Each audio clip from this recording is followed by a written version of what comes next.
and then identicality will be already.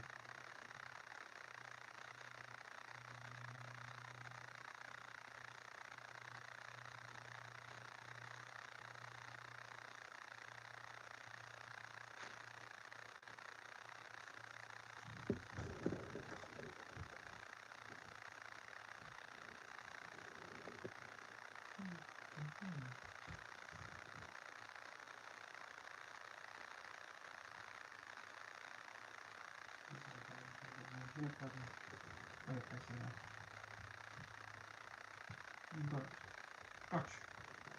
What did I do?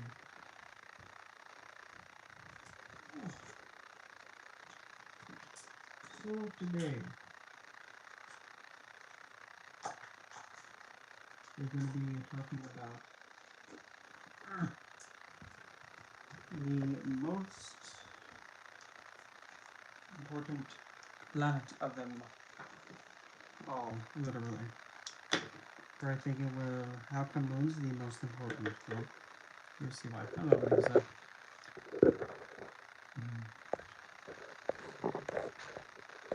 And hello, yeah, look at.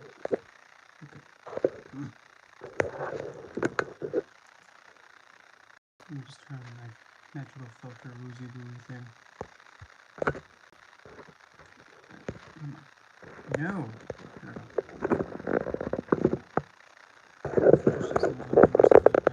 Fall off! Okay. I'm even representing it for today too, because. But anyway, Moon. In astrology, also known as Chandra, or even another name for it is Soma. But Soma's starting to get into the more destructive side of Moon. Yeah, Moon can be quite destructive. Anyway, so let's kick this off. Moon, Chandra, oh boy, here we go. Of all the planets, like we just said about a few seconds ago, Moon is the most important planet of them all. But why? Moon is your mind, your imagination, your emotional response. It's your ability to give care, take care. It's your ability to feel happy, calm, peaceful. But if Moon is severely damaged or put in a position where she's, like say, if she's surrounded by malefics, only sitting with malefics. By malefic, I mean cruel planets like Mars, Uranus, Saturn. Sometimes Mercury can be a malefic too. Neptune, Pluto, Rahu, Ketu. Not Black Moon Love though. She's an exception. Moon can actually be someone more cruel in those regards. But if she's with benefics, it's actually going to help support her. So, as we all know, it's going to be technical. By technicality, Moon Chandra is not a planet by scientific standards. But she's a graha. And I'm calling her she because usually when we think of Moon, we think of divine feminine mother figure. So, Moon is the only one of all the grahas that goes through phases and cycles. She's the only one. She's the only one. And Moon, the reason why she goes through that, according to the stories of Chandra and all the wives, the nakshatras, because each nakshatra is named after each wife of his. And there's also the Hindu one, Abhijit. Hello, Mika. The Abhijit nakshatra, which is actually the masculine nakshatra, the only one. So that kind of makes you think, so Moon had a husband, huh? But he had how many wives? And one husband? Definitely not planned. At all. So, the story goes, essentially, Moon is supposed to spend at least 2.5 days with each specific wife.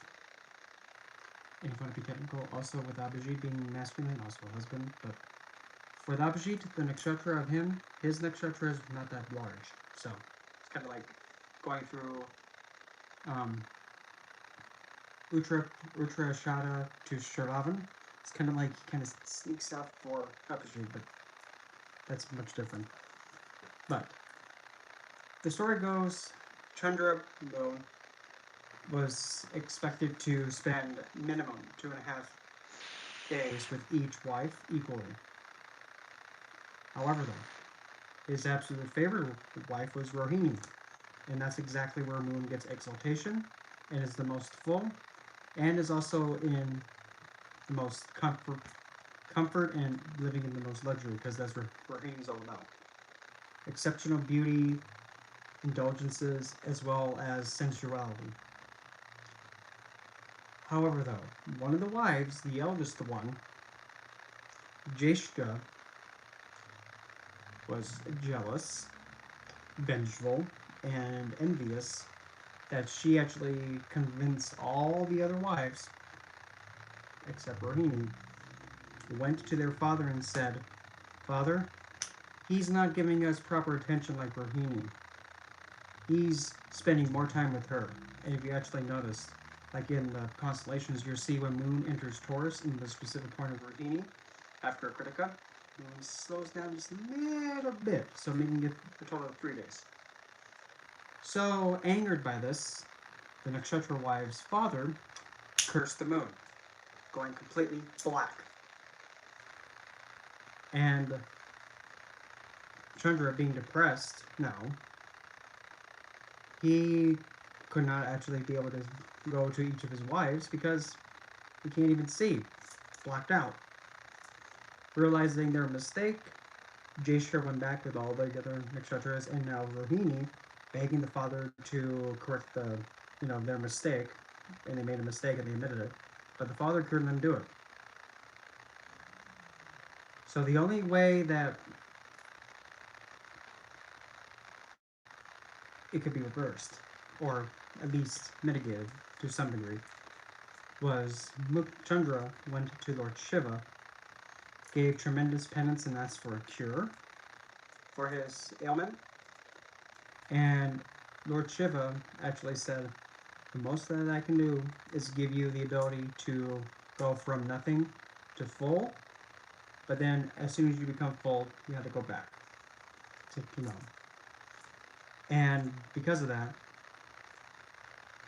Lord Shiva actually took the symbol of a crescent moon and actually placed it on top of his head because of that, to give honor to Chandra for that and his devotion and penance. So from that, Moon goes from no moon, wax full, to wane, no moon, and repeats. In each phase of the moon, depending on when you're born, depending on how the moon was, it makes a big difference. Because not every moon, you can have the same moon in the same nakshatra, but in a different phase, and that's going to be completely different. The moon is extremely sensitive. Hello, Angela. To the point where literally, like say if you're able just to be close to the moon, like if it was a person, if you literally just went, that's how sensitive the moon is. The slightest thing flips her out. That's how sensitive she is. She takes in everything. That's just how she is. Because she controls water, emotions, and intuitiveness, feelings. The slightest thing can completely jumble her. Because she takes in everything. She doesn't have a filter. Moon has full dominion over the nakshatras. So do I. I'm more lunar anyway. I'm not really solar. And the nakshatras are lunar mansions. Obviously, the moon has full dominion over those. And it takes Moon approximately 2.5 days to go through each sign. But now with Rohini, it takes a little bit longer because that's his favorite wife, and he slows down. And moon is at full when neutrally aspecting the sun, 180 degrees. That's when moon is like brightest. But when moon is on the sun, it's eclipsed. Not eclipsed, but it's just no moon. No matter what bloody happens, moon can never be retrograde. Moon cannot go backwards. Moon cannot get drunk. Sun, Surya cannot get drunk. And before somebody says, well, it looked like moon was getting close to us and it looked like it was moving backwards. No, moon can't go retrograde. It can't. Because if that were the case, this world will not exist. And a total of 28 days to complete the cycle of the signs. It takes 28 days. And for each movement through each sign is 2.5 days.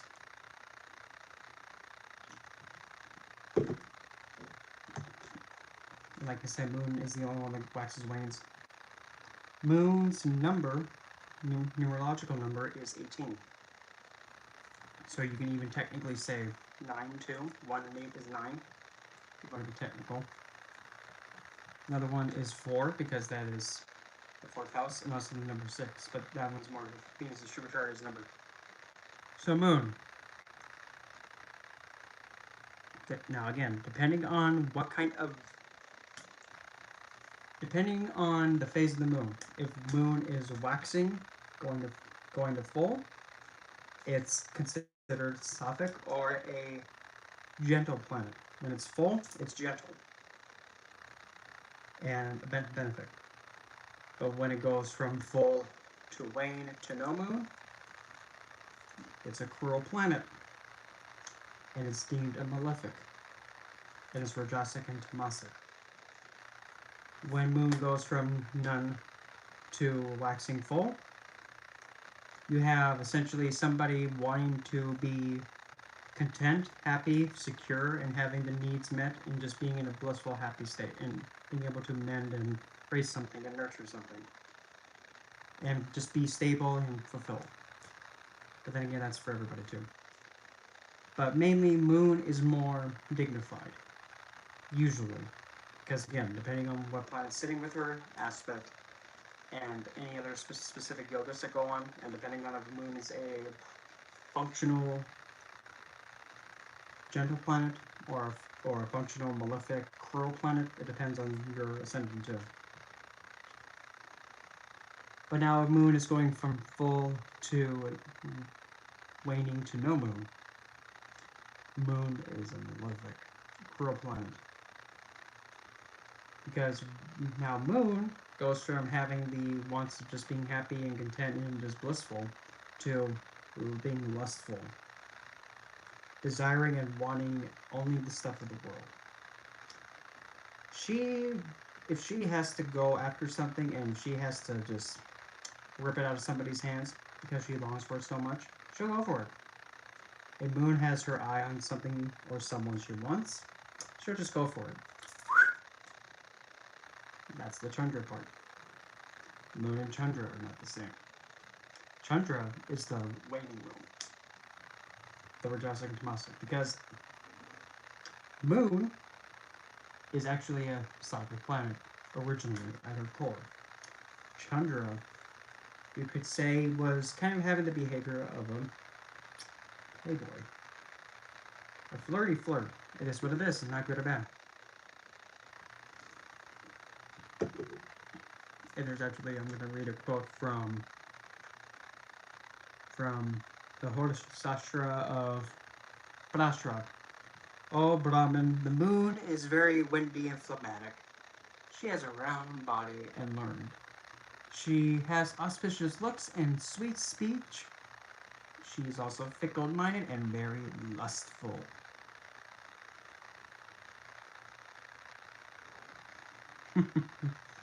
And here's another thing too. This is a big little tip about the sign of Aquarius, so listen. And per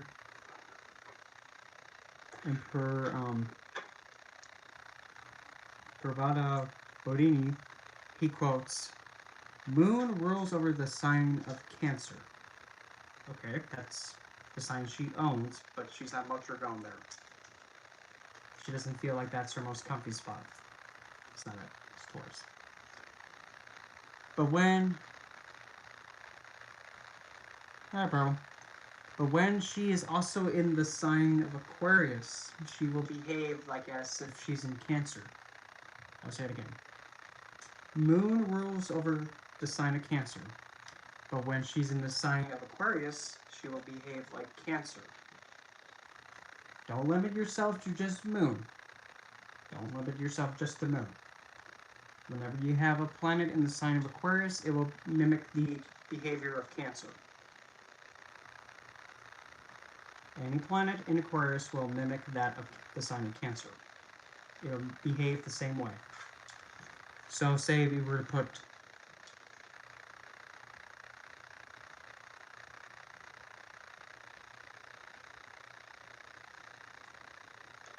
so for an example, say we have Saturn in Aquarius. We have Saturn in Aquarius. Saturn is going to behave as if he's in the sign of Cancer, but that's his multiple, so he's not going to be upset or agitated. And also, Moon is also deemed the one that is the... It's like what brings the past life to us in the current life as like the memories and the past lives experiences. And also, Moon controls the karma too. Moon also has a say in the karmic stuff. That's Rahu and Ketu. And also, whenever in doubt too, whenever you're reading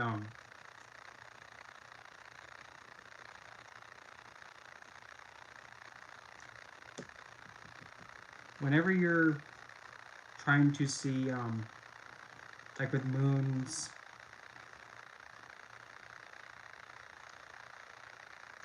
I just figured I was going to say. I was reading something because I saw it, then I lost it, and it'll come back again. Oh.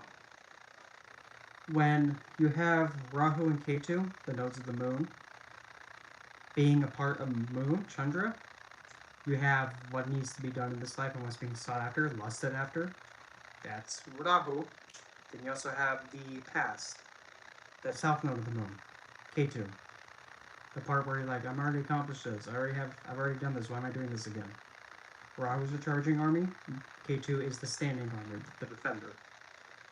And Moon has control of them both because they are calculated from her. And so is Black Moon Wolf. But Moon is also the queen, essentially.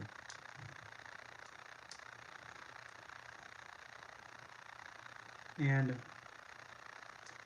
another thing too. Chandra is capable of taking anybody's spouse and making it his own. Anybody's. Hence why also Abjit. And also, Chandra is the child of Jupiter's wife Tara and him. The child is Bhuta, Mercury. Yep. So, Bhuta came from Chandra and Jupiter's wife Tara. Because Tara, being associated with Jupiter, that's the Jupiterian quality being infused with Chandra's moon quality. So you have supreme intelligence merging with the lusting of the world. Hence you get Mercury. You get intelligence of everyday living. And Mercury is just as fickle as Moon. And Moon and Mercury, Moon sees Mercury as a friendly planet, but Mercury despises the Moon. Because Mercury says, why you're emotional? Because Mercury is all logical thinking. Doesn't understand emotions. Let me just scroll down to...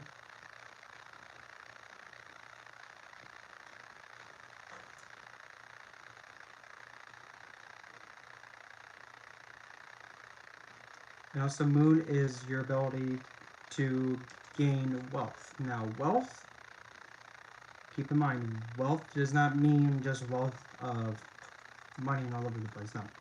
It's the wealth or over-accumulation of something. You can have a wealth of knowledge, you can have a wealth of comfort, you can have a wealth of luxury, you can have a wealth of lust. You can have a wealth of fangirls, fanboys. You can have a wealth of your name it.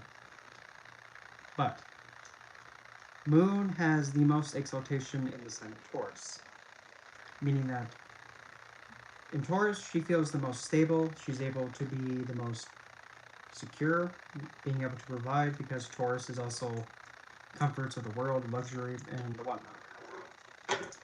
Where Moon gets pissed off, but then again, to be even more technical, by technicality, Moon does not find any sign to be debilitating. However, in Scorpio, specifically in Anuradha, close around in the Anuradha nakshatra, that is where Moon is considered debilitated and pissed off. Because you're taking Moon, that wants security, you're now putting her in a situation where she has to endure the harshest of the harsh to gain a desire that she wants, devote to something, and go through tremendous suffering to get it. Moon does not want to suffer.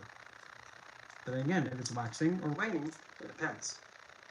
If it's waxing, Moon will actually be able to understand the deeper values of Anuradha Scorpio, or even sign of Scorpio itself, understand why it's happening, and endure it, because it understands it has to be done. But if it's going from waning, you have somebody that is extremely lustful, may actually have potential to stalk someone, may have potential to have somebody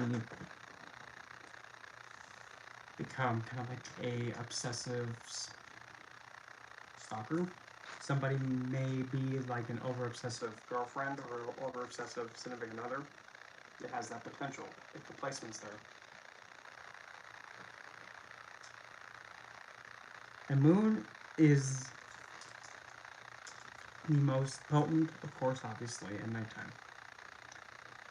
But also Moon is as well.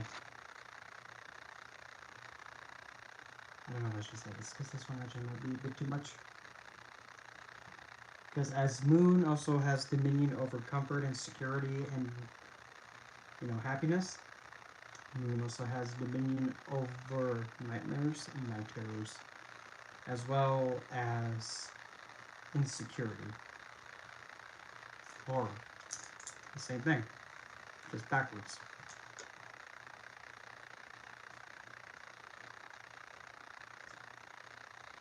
Let's see.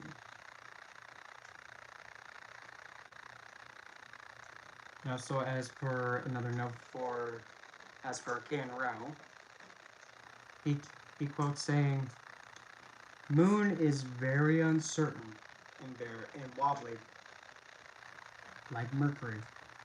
They can never be fixed on one thing or give certainty when using them for a solid prediction, because they're so unpredictable. Because something as simple as this crosses their vision, they look and they go after it. They're easily distracted.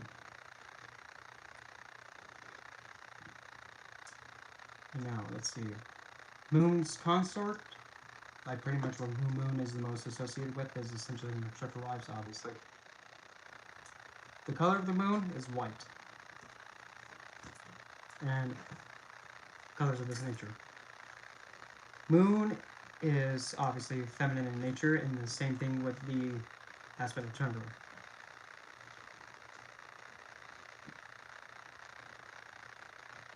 Moon reaches maturity at 24. And usually at the age of 24, there might be some form of emotional setback of that and whatnot. Moon gets a Digbala, directional strength, meaning that when in this specific house, she feels like she knows exactly where to go. She knows how to exert herself, but if she's pissed off or devoted in Scorpio, not happy. And also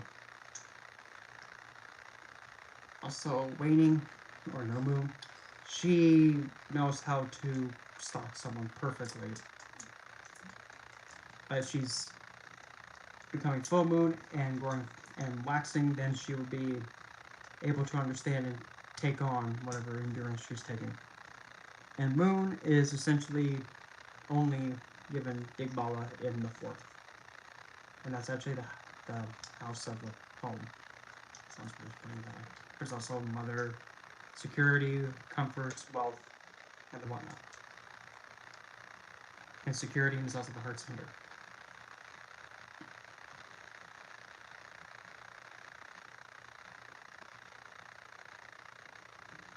And Moon, even though it owns the sign of Cancer, is not its. It doesn't consider it its motor home. It owns it, okay. It's like its vacation home, but it considers its home where it feels the most happy, secure, in Taurus.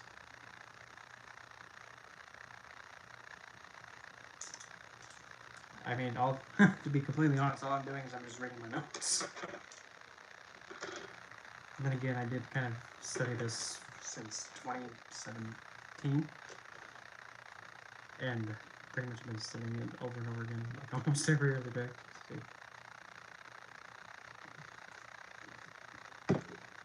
Now, Moon, as a planet, has no enemies. Moon doesn't see any other planet as an enemy. Because Moon just wants to be happy and, be happy with others. But now, you flip it. Sun and Moon, of course, that's going to be friendly. Moon and Mercury. Mercury doesn't like Moon. Moon and Venus. Venus. Some would say Moon and Venus are friendly. And I can understand why, because when Chandra got, found out, having Bhuta with Jupiter's wife, Jupiter was actually going to go to Chandra and give him a scolding.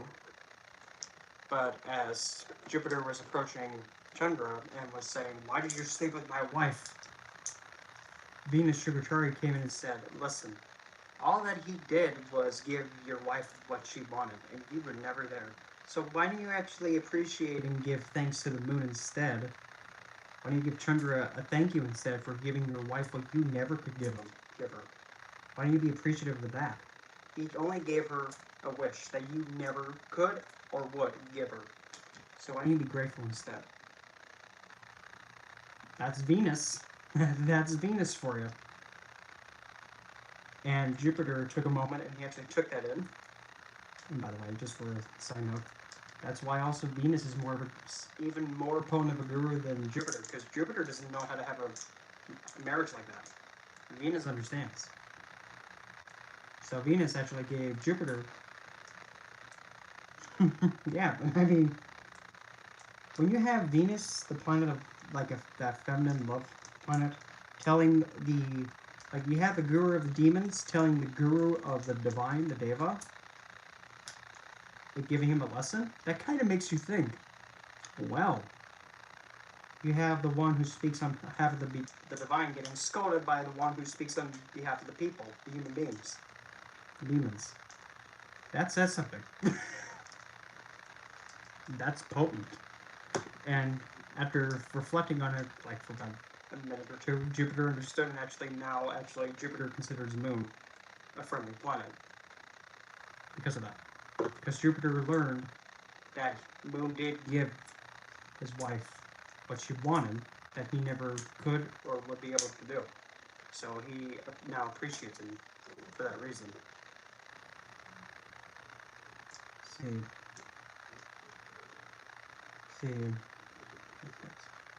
Moon also has dominion over the element of water, obviously.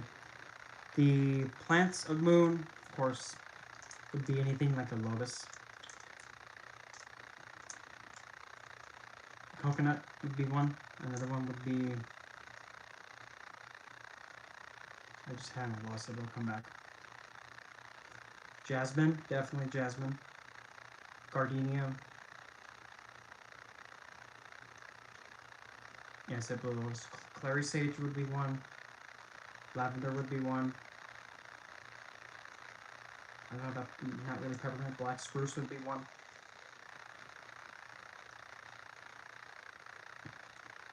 And the moon, believe it or not, is associated with snakes, fish, the aquatic creatures like any kind of animal that's in water,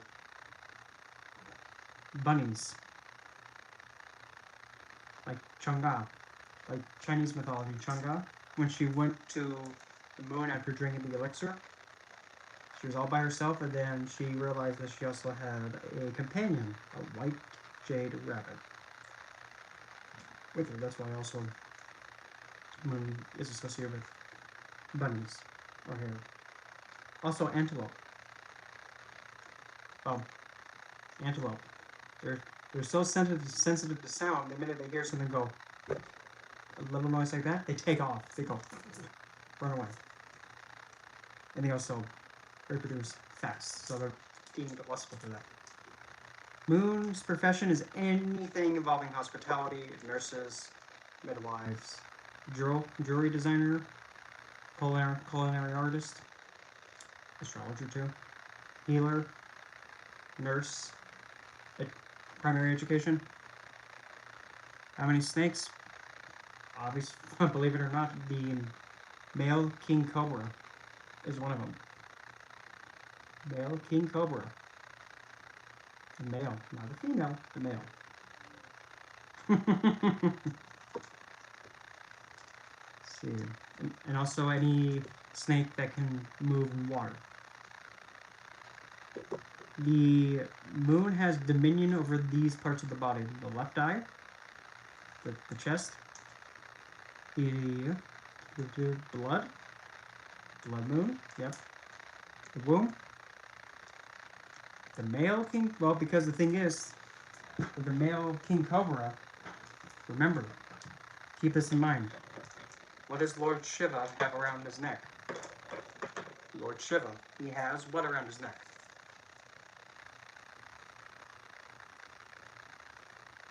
A male king cobra. Lord Shiva has an immense closeness with the moon. Yep, there you go. That's why. Right there.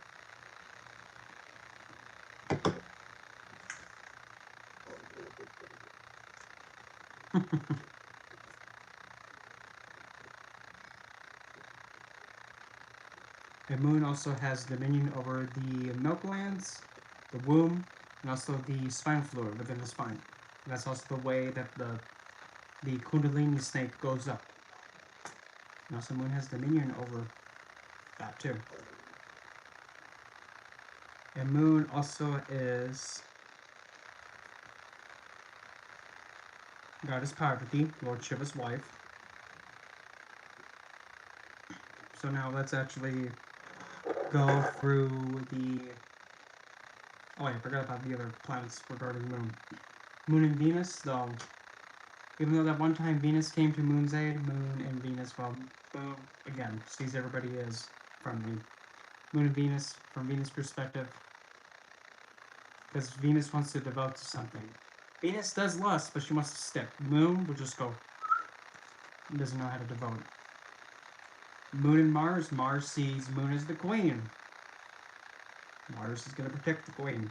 But the king has to be protected. He's going to protect the king first, which I'm kind of like, about, but anyway. Moon and Jupiter, well, I already explained that one in the story. Shani and Moon, well, Shani, no! Damn it, she doesn't stop. She doesn't stop crying. Shani doesn't like Moon that much. Uranus. To Moon, Uranus, neutral. Neptune, friendly. Neptune sees Moon is friendly.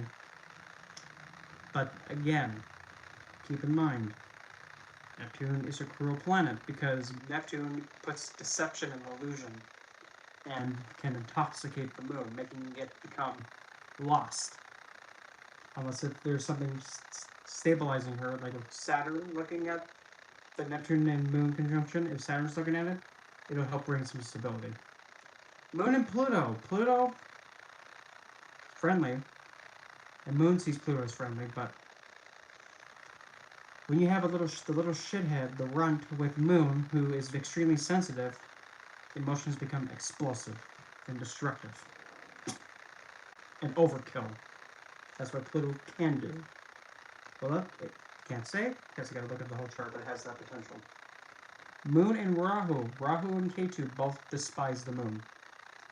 They both despise her. Rahu, well, when Moon and when Moon and Surya found out that Rahu was actually putting on a disguise of Shani in order to steal the elixir of immortality, and while he was drinking it, he got beheaded by Lord Vishnu. After when Moon and Sun ratted him out, so Rahu and Ketu both despise the luminaries for that. Black Moon and Moon, again, Moon sees Black Moon Lilith as friendly, but Black Moon Lilith sees Moon as an intimate close. There's not many planets that have that connection.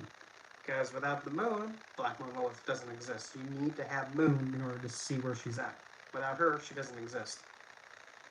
So Black Moon Lilith protects the Moon at any cost and will not bring harm to her. She will not.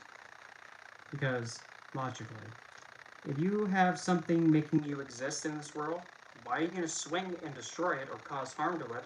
Because in the end, you're really going to be hurting yourself. Why are you going to hurt the thing that's making you exist? So regardless of the aspect, regardless of the conjunction, regardless of any kind of aspect, be it a harsh, a gentle, yep, exactly. Regardless of the aspect, conjunction, planet, it really doesn't matter. If Lilith is looking at the Moon in any way, she protects the Moon. If she's sitting with the Moon, she protects the Moon.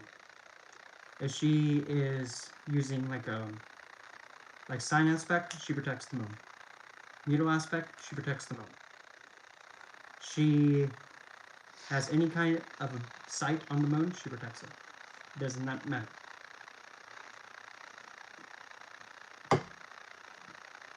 You can even have the most intense conjunction, Saturn, Rahu, Uranus, and even, heck, let's get even a little bit more wild. Let's throw Pluto in there. And also Black Moon Lilith is there with the Moon. Black Moon Lilith will take and protect Moon from all of them, and actually hold all of them hostage, metaphorically speaking, because what Lilith does when protecting the Moon, she pretty much puts them metaphorically under her foot and says, you're not going to be able to... Yeah. Yeah. But Black Moon Lilith, what she does, she takes control, and she says, if you want anything that these planets represent, you're going to have to get this empowerment first. I'll only give it to you when you get empowered and you start fighting for yourself. You go towards what makes you feel like you're doing your best and you're in control. You're doing what you want. Until then, you're not getting your ability to transform. You're not going to be able to understand transformation. It's going to be a lot more harsh and cruel. You're not going to be able to be unique. You're not going to be able to be innovative. You're not going to be able to have any self-control, discipline, and you're going to be facing a lot of instability. Until you start doing what you want to do, you're not going to have any of those at all. But when you do, she then goes and protects the Moon, saying, okay, you already have your empowerment, and you're not going to lose them now. You can now use these guys to help you keep this maintained. That's how she works.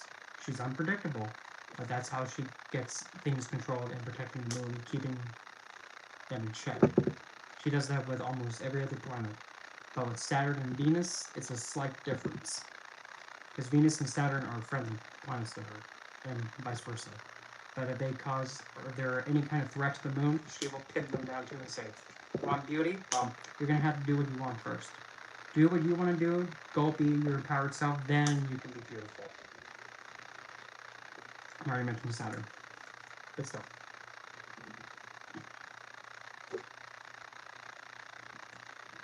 So now let's go through Moon and signs. And I'll be going through like the no moon to full waxing, and then no moon, like full moon to no moon waning. So Aries, you actually see somebody being more happy, working out, and they're able to become more stable when they're working out, having physical activity, and taking initiative, and also being active. And the other way around. They actually may be extremely impulsive. They may actually take rash action without even thinking. They will take initiative to go after what they want. Moon and Taurus, they'll be more concerned about nurturing and making things beautiful, and as well as making creative expression and arts, and feel the most stable, being able to provide and nurture and provide nourishment to something. I don't know if it's going the other way.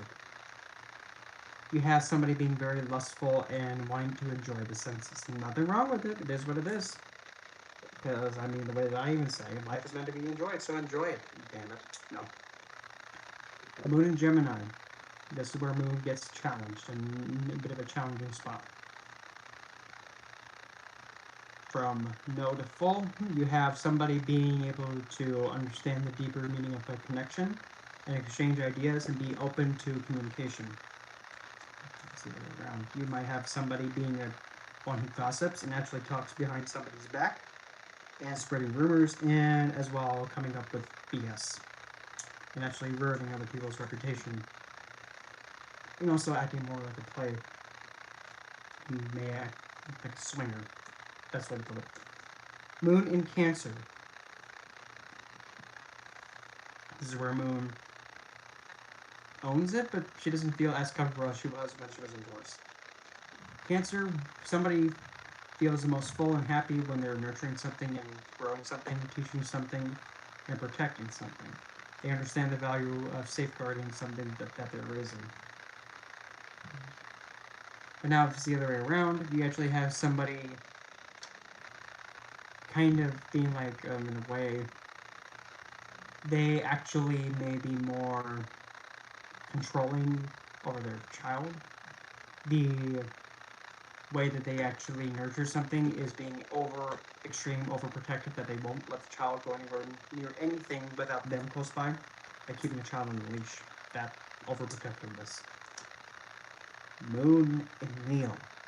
In order for this person to be, whenever this person's able to do any kind of creative endeavor and get recognition for it, do any kind of playwright, acting, or any kind of post high school education, and even doing speculative games and just pretty much having fun, and also children, that's when they'll feel the most full. Having children and raising the children and actually enjoying the time and the connection with them.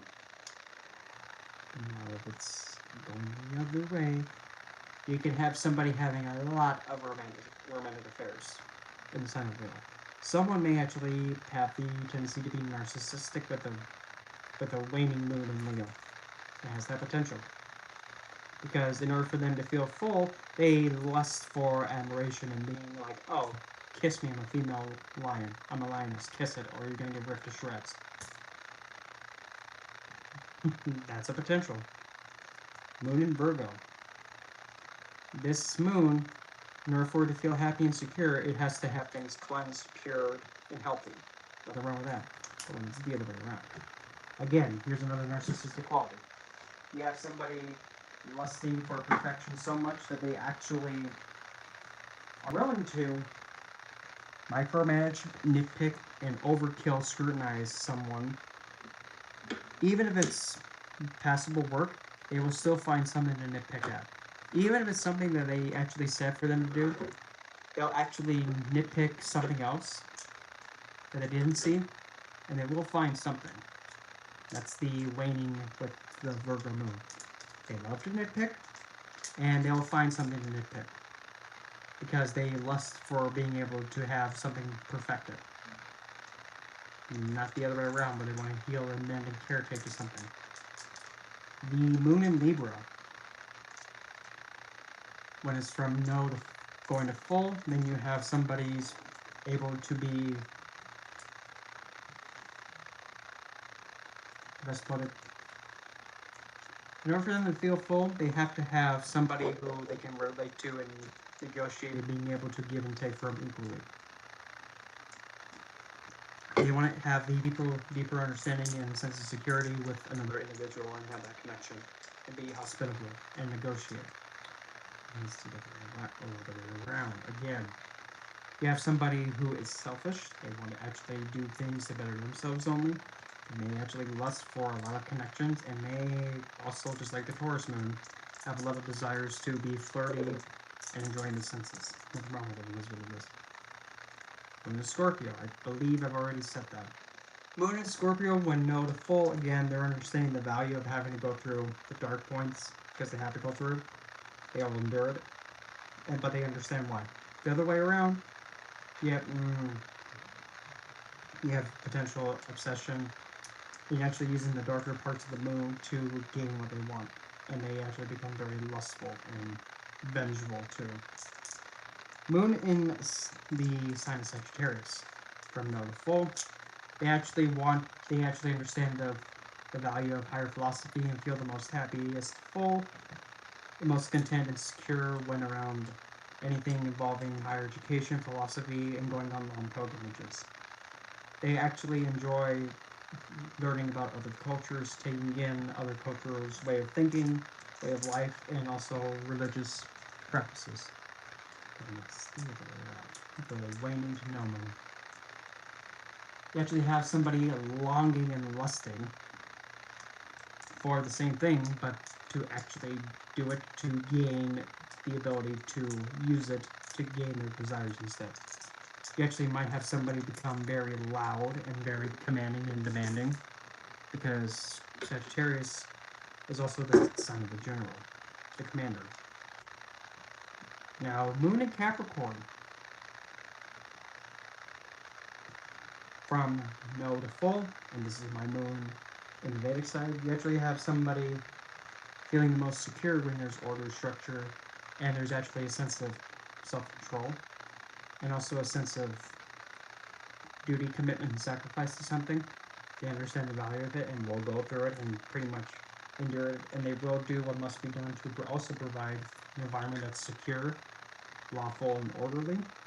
But when it's the other way around, they actually might become a very strict disciplinarian and may use fear, anxiety, and afflict it to those that need to be punished in some shape or form. Or they actually may use that to actually gain from it. Moon in Aquarius. This is my Western placement. This person feels full and secure. Again, it's just like the sign of Cancer, but instead of it being just the family, it's mankind and humanity as a whole instead. But with Aquarius, they feel the most full, secure, and stable when they're able to be innovative, when they're able to connect groups of people with each other, to actually see people from around the world come together and benefit humanity. And they also find the most stability when they're able to listen to other people's ideas and viewpoints and take them and connect them to others. But when it's the other way around, you actually have somebody connecting on a more political level and also potentially at the risk of also backstabbing them to get to where they want to be and gaining from that. Aquarius Moon can be really destructive when waning, because they actually are the most active. They behave in a way that's somewhat like a stereotypical politician. I promise this. Nope. Just saying. And no, my moon is not waning. It's waxing. So it only has 33% left until full. So we dodged the bullet there. Moon in Pisces. From no moon to waxing, you have somebody feeling the most secure, most happy, and the most blissful when they're actually able to take in different perspectives and be connected to the spiritual world, connect to divinity, connect to the astral world, to spirits. But when it's the other way around, this is where Moon can be put in a really difficult position. Moon lusts and only desires for intoxication. Intoxication can be anything. Something as simple as this. Moon can long for addictive substances. It is what it is. Moon may long for something and require something, even just simply smelling something just to feel secure, stable. They need to intake something to feel secure. They need to have their perspective change back to what they like. Otherwise, they aren't stable. They're all over the place. They also may long to have a connection to a certain deity, and they may use that deity or spiritual being as a crutch. It is what it is. Then moon through the houses. Essentially, with the houses, now it's just the parts of the body. The lugna. Essentially, this person's mind and emotions are on the face. The physical body is like the moon. They will age extremely slow. They'll maintain a youthful appearance, and they have a very notable feminine appearance to them. They may appear extremely gentle, sensitive, and may be very so insensitive that the slightest noise, they'll pick up on it if they can hear it. The other way around, same thing, but more lustful and a little bit more. They may present themselves more in a more suggestive, alluring way. Second, the face has the moon qualities of being beautiful and more smooth skin, and they actually may prefer sweet things. The other way around, they actually may put on a lot of jewelry and have a lot of piercings. The third, essentially the hands, they may like to wear a lot of rings, moonstone, gemstones, and they may potentially also have a challenge sometimes with breathing, because moon is sensitive. You're putting moon where the lungs are. If moon's not stable, is in a state of instability, their lungs, their breathing is not good. It's so sensitive that they have that potential of risk. Then again, you got to see how Mercury is too. Moon in the heart, the fourth house. Essentially, one's mother. That's the mother. The mother figure actually has the emotions supercharging and giving a big ball of directional strength. They know how to care and caretake to something. They know how to raise something, nurture something. Moon, that's wax. That's wax angel waiting. They actually may again be like an overprotective mother, an all bear that's really aggressive and overprotective. When moon now is in the fifth, essentially their connection to the children is next to none. They understand the value of caretaking the children. They feel the most full when teaching children, caretaking the children, and providing some form of gain or blessing to the children. And now if it's the other way around, this moon maybe have a lot of romantic affairs, and they may be a little bit too woozy-woozy with their actions. Moon in the sixth. Essentially now this person feels only stable and secure when they're providing some form of service or caretaking to others who are not in a better state than them. They also might make a good veterinarian too, if it's no moon to full moon. And because since moon is also in the house of the end of like your opponents, your day-to-day challenges, those who oppose you or challenge you will actually be very emotionally unstable because of that placement as well. But now if it's full moon to no moon, you can actually see somebody using emotional manipulation to manipulate to get what they want instead. Their profession may involve using fake emotions to pull strings of somebody else to help them get towards where they want to go. Moon in the seventh. Essentially, this placement, if it's going from no moon to full, you can see somebody understanding the value of beauty in other people. But now if it's full to no moon, you have somebody becoming extremely lustful for other people. It is what it is. It's not good or bad, it is what it is. And they actually may be more active, if you catch my drift. Eighth house. When it comes to the in-laws, if it's going from no moon to full, you actually see them having more of an emotional, full connection to their in-laws than their own family. They actually might feel secure when they're able to handle tragic situations. So you can see like an ER nurse in this, a medical doctor that's in the ER, a surgical tech for this placement. No moon to none. Full moon to none. Now you have somebody playing a part in maybe potentially causing tragedies to happen. because using tragedy to cause the sudden change to go towards the thing that they're lusting for.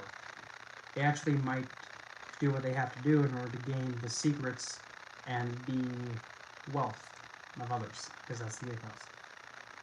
9th house, they have a strong emotional connection and they feel full when they're with their guru figure, teacher figures, and around their religious practice and doing their sadhana, which is spiritual daily practice. Full moon, full moon.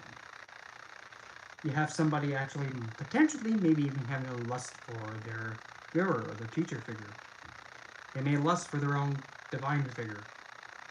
They may have a philosophical standpoint that goes, if I lust for it, if I want it, I'm getting it. It's mine. No, it's mine. It can be quite destructive, and they can actually use that to actually shame someone to give them their desire. They can use it in a destructive way. And they actually might be a bit commanding too and use their religious way of intimidating someone.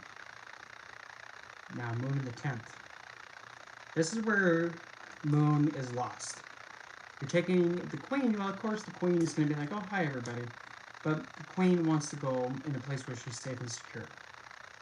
Where everybody can see her, she can get shot, metaphorically speaking. So moon doesn't want to be out in front of everybody. That's where the king wants to be. So, your reputation has to involve something regarding your emotions, and everybody that you go out in public with, you have a reputation for having the moon qualities being at the forefront. No moon to full, you understand the value and you're quite content with having a good reputation, and you feel the most secure with your reputation and extending. Full to know, you actually might be known as somebody who longs and lusts for others. You actually might be somebody who use emotional manipulation as part of your reputation. Has that potential. Moon in the 11th, you are emotionally fulfilled and secure with your network circle, your friends, and your ability to exchange ideas with others. The other way around. You may have a strong, lustful connection with a friend circle or a group of people, and you actually might use them to get you the gains that you want. That's what it is. Moon in the 12th. You feel the most secure in isolation, being away from a lot of people. You'd rather be by yourself in solitude and essentially, metaphorically saying, exile. And you're actually able to be mentally at peace there. And now if it's the other way around, you have somebody having a lot of the nasty moment happen, if you catch my drift, doing that, yeah, and they long and lust for it. And you can also see somebody having a foot fetish. I'm dead serious. You can definitely see somebody have that. It is what it is. Don't look at me, I don't write this stuff. And I believe that's pretty much it that I can think of. Are there any questions regarding the moon? Regarding the moon, Chandra, at all? Because I'm only going to be doing one planet at a time. I'm not going to be doing conjunctions of no. It's going to take. If I was to do that, it would be here till Moses, walks the earth again.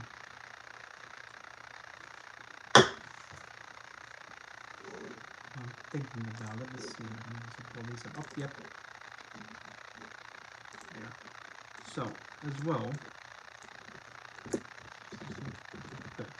So, in other news too, I've also. I'm going to show and share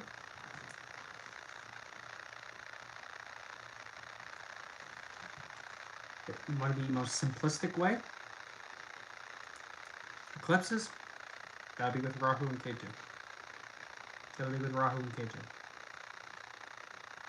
Because if you put the sun with the moon, that's not an eclipse. You need Rahu and Ketu in order to have eclipses happen. So it'll be with Rahu and Ketu instead. But one of the easiest way to connect to lunar energy, be in water. Put yourself in water. A pool of water. A swimming pool. That's the most simplistic way. Have a bath. That's the most simplistic way. Because you're submerging yourself in water. where Moon has dominion over. And you're in that environment, you get connected more to the Moon. Regardless if you're in a home, building, outside, doesn't matter. Yep. That's the most simplistic way. Again.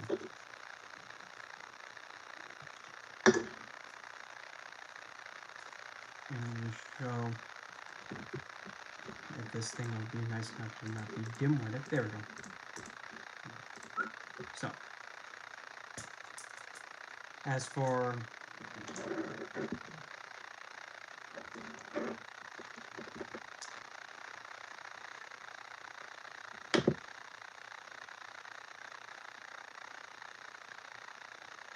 I don't know what that noise is. Well, it's bound to just work. But another news regarding my deck. Well, let's just say that I got the mock-ups made. I'm going to show you two of them. I'm going to show you first what the back of the cards are going to look like. And keep in mind this is for my selection of Shadow Oracle. Let me show you.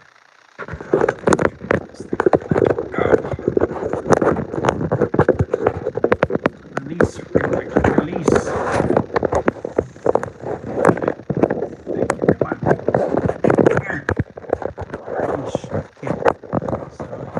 hope you're ready for this. Voila. Actually, maybe to make it easier, I'll just do this. Oh. That's what the back of my Oracle deck is going to look like. It's going to look majestic. Flawless. Yep, it is.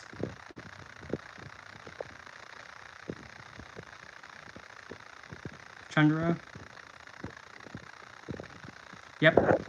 Whenever Moon is with a planet in conjunction, she'll take in the qualities of that planet, regardless. Moon only knows how to take in and pull. And keep in mind, this is only just the standard edition. That's what the back looks like, and here's an example of 3 of the cards, what they'll look like too.